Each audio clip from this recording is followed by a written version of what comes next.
Okay, so now I got the rear main seal back in.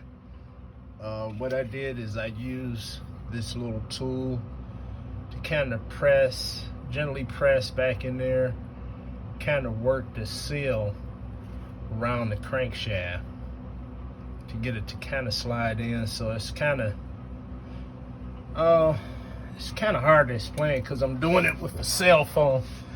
Need to get like a tripod where I could actually have hands on and kind of show you a little better. But invest in one of these tools. I kind of scraped it down to make it a little bit thinner.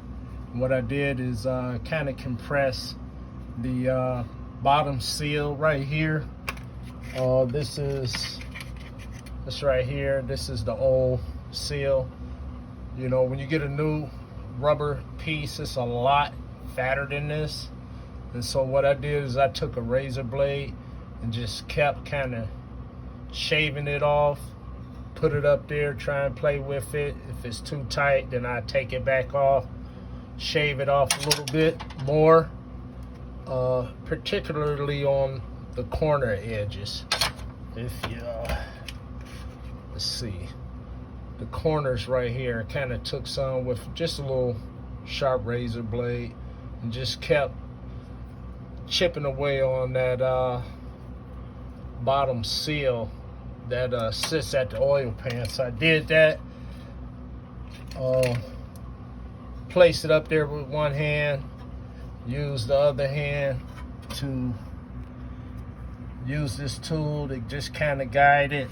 I started off with the inside once again, then I just kind of played with it, and then it popped right in. And once it popped in, threw the 3 bolts in there, started going back and forth, 1, 2, 3, 1, 2, 3, 1, 2, 3, 1, 2, 3, till it all sat down.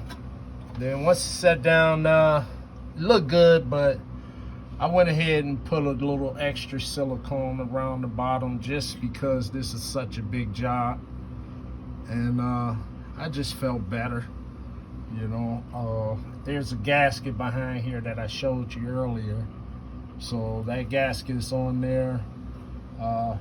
Put a bead of silicone at the bottom. Let me show you the other one right here. Put a small bead of silicone right here. And small bead of silicone on this side as well. And that also kind of helped it slide in.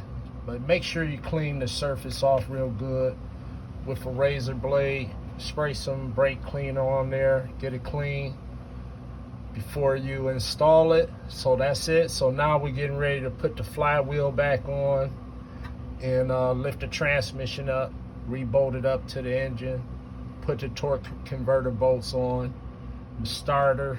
Then we'll be done with that part. Next part is to just hook up the rest of the transmission. So let's make it happen.